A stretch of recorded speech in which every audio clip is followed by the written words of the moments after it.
That's not what separation of church and state's all about. Separation of church and state came from where most of us in this audience probably came from Europe at some point, our forefathers. Well, if you came from France, the state religion of France was Catholicism. If you were a German, it was the Lutheran Church. And if you came from England, it was the Church of England. Now, our forefathers didn't want to have a state-sponsored religion. So they gave us the freedom of religion, and that the state was not going to endorse any one religion over another. That's the separation of church and state, but they never intended for us to leave our faith out here on the steps. That's not separation of church and state. You see, it's the duty of Christian men and women to offer themselves for public office. One reason we've had such bad political leaders is because in some places only the bad ones offer themselves for office. There are many places where Christian men and women could get the vote if they only offered themselves. Daniel in the Bible, he lived in one of the most heathen countries of the world, but he was prime minister under 7 kings and in 2 different empires.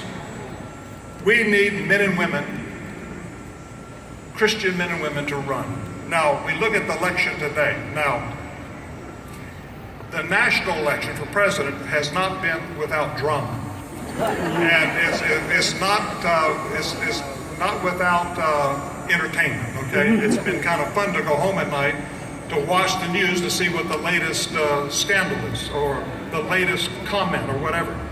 But, you know, there are elections that are maybe even more important than who's going to be president. Think about our mayors. Could you imagine that if in New York, this great state, Empire State, if the majority of the mayors across this state were born again men and women of God? You know the impact that it would have right here on this Capitol? Could you imagine if your city council and county commissioners, the majority, were born again men and women of God, the impact that that would have on your community? How about school boards? Could you imagine if the majority of school boards here in New York were controlled by men and women of God? Now, when I say controlled, I'm not talking about Christians sitting on a school board and then just sitting on their hands. Because here's what happens.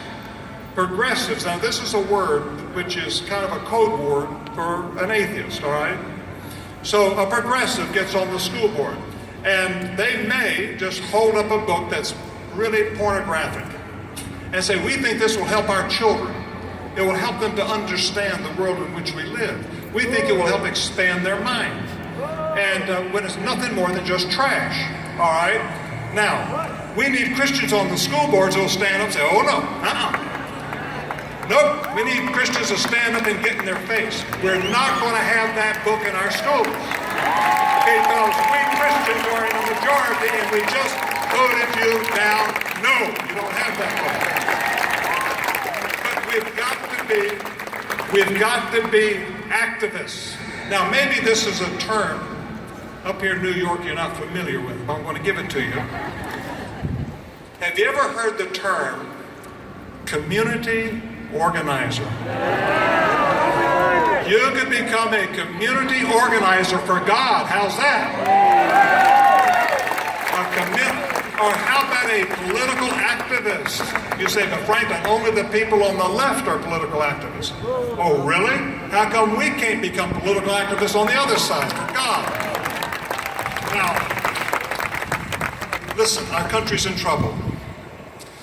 We're in trouble because Christians have retreated. And we don't want to confront anybody because we don't want someone to say, well, you are intolerant. It's not about being intolerant. That's not it. It's about holding up God's standards. Amen. It's about holding up His standards and living those standards. Amen. Every one of you here today, you could probably run for something and get elected.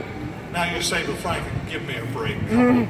How's that going to happen? I'm busy, I've got responsibilities, I've got kids, I've got a job, I work. Listen, to be a county commissioner, you think that's a full-time job? No. They meet maybe once every couple of weeks for a few hours on a Thursday evening or something. Or school boards. You think they meet every day? No, they meet maybe once every 2 months. but they decide what books your kids are going to read. They decide the curriculum. You could run and get elected. Now, listen to me, pastors out here. Look for people in your community that you can get behind. And when you go home today, begin to pray how God can use you in your community to look for Christian men and women that could run for office in your community. And pastors, get behind them. Amen. Get behind them. Help raise money for them. Get behind them. Get people in your church organized. If we don't do this, church, if we don't do this, we're going to lose, okay? And we're going to lose big. So I'm going to all 50 state capitals. People said, Franklin, are you running for office? No, I'm not running for office.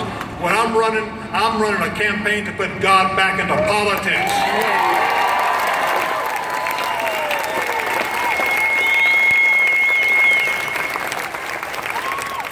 But I want you to go home when you leave here today and begin to look how God might use you in your community.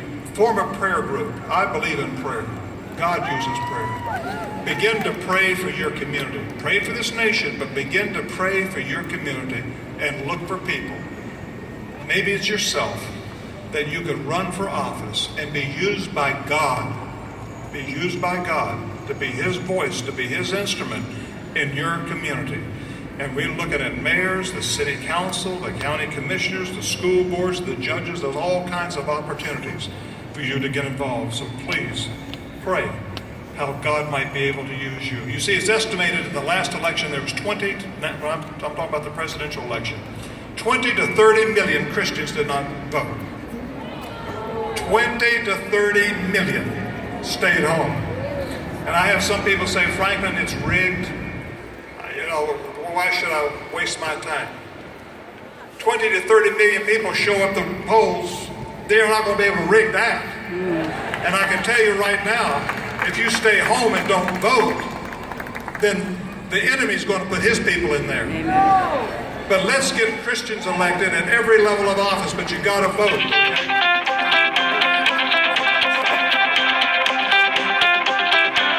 Democrat runner against Louis Wyman on election day. Wyman won by 355 votes. Now they had a recount. Durkin won by 10 votes.